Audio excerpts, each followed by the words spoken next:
Every day, thousands of vehicles travel on Highway 49 between Jonesboro and Paragould.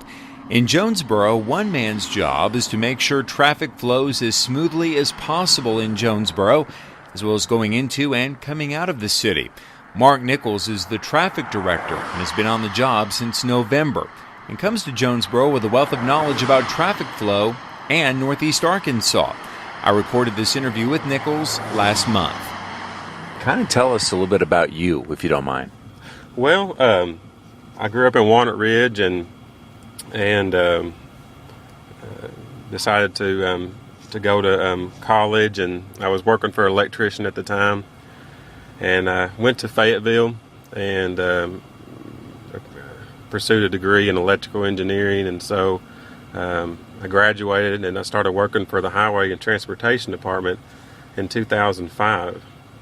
And with the Highway Department, I was a traffic engineer, and traffic signals deal with a lot of communication, electronics, programming, and my emphasis in college was control systems, and that's what a traffic signal system is a giant control system.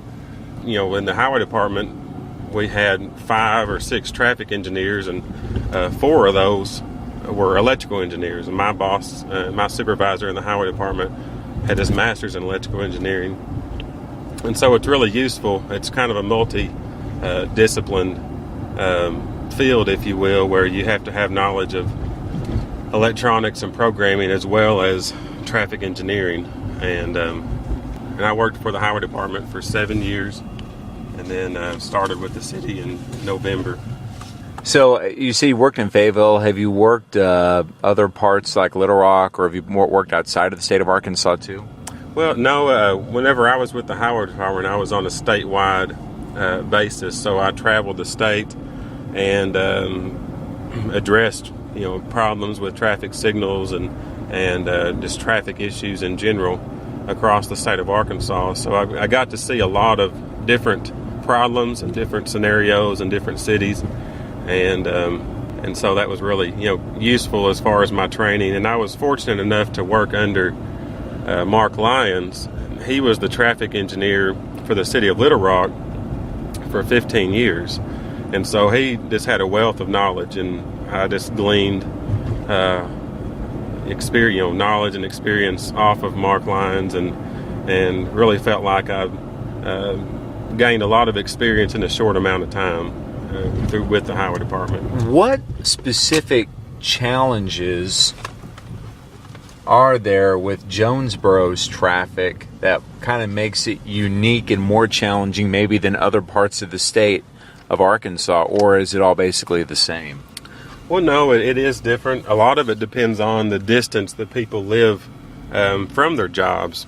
People are, in Jonesboro, one of the things I've noticed is there's a real sharp peak, if you will. Let's say the morning traffic at 7:45, there's a real sharp peak, and typically capacity, you haven't exceeded your capacity up until there's a 5-minute window where you exceed your capacity, and so that's something not necessarily unique to Jonesboro, but would be more typical of when people have a relatively short commute, let's say within 15 or 20 minutes, they all leave right around the same time, and so they all approach the bottlenecks at relatively the same time. And so it's not really a capacity issue of that hour, if you will, but there's a capacity issue in a 5 or 10 minute window. And so and so a solution may be if you left 5 minutes earlier, you would probably have a lot less delay. That wouldn't be guaranteed, but I guess something not unique to Jonesboro, but something I've noticed about the morning peak in particular. In understanding the problems Jonesboro has, Nichols traveled up and down Stadium Boulevard 50 times to assess traffic flow. He's worked on coordinating traffic lights on Stadium to make for smoother flow. Nichols uses the latest software and GPS to plug into traffic signals to coordinate how traffic should flow through the city. Nichols tells what another challenge is. When you model the corridor, the speed is really important. If you can visualize, if you stop at one traffic signal and you want to get the green light for a traffic signal that's a quarter mile away, well, when you arrive there is a function of your speed. And a difficult aspect of coordinating is the speed changes throughout the day as congestion increases. As congestion increases, the speed typically decreases, which changes the cycle length that you need to be running to maximize your green band. And so that's a real challenge to have it operating at the optimal cycle length for every part of the day. I guess kind of coming outside in to Jonesboro, being someone who is new, I mean, you understood generally because you're from Walnut Ridge, but coming into the area with all the growth and all that's been going on, I guess kind of having the outsider view, how did you notice traffic issues maybe that other people who have been here a long time may not have noticed? I mean, what did you think about the traffic in Jonesboro? Well, with 80 traffic signals and only a small percentage of them coordinated, I immediately noticed that a lot of improvements could be made just by coordinating the traffic signals. And I knew that there was a traffic problem in Jonesboro.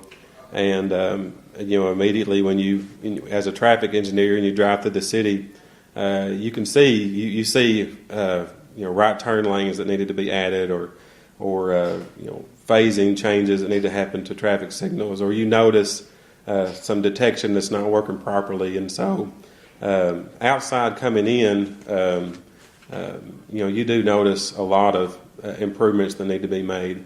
But in reality, it can't happen overnight. But we know that we have a long way to go, but we're diligently working towards the end goal, which is to have it working, first of all, as efficiently as it can, but then also make some key improvements to increase capacity.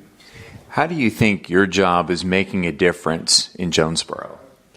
Well, one of the things that I look forward to each day is by reducing this driver frustration for the city and the citizens of the city. One, just by giving them more time, and essentially it takes them less time to get to work.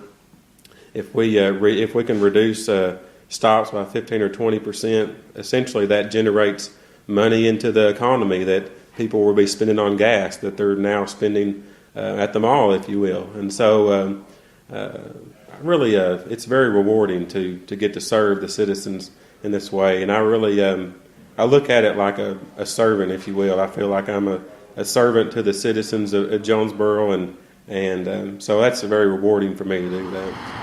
According to Nichols, Stadium Boulevard is 85% complete, and Caraway Road will be next, with the goal of every traffic light being better coordinated in Jonesboro.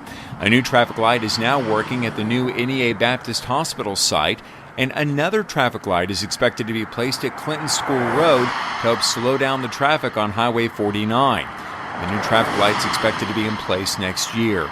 According to Nichols, work still continues in trying to get an eastern bypass to take traffic off of a congested Highway 49 and Stadium Boulevard.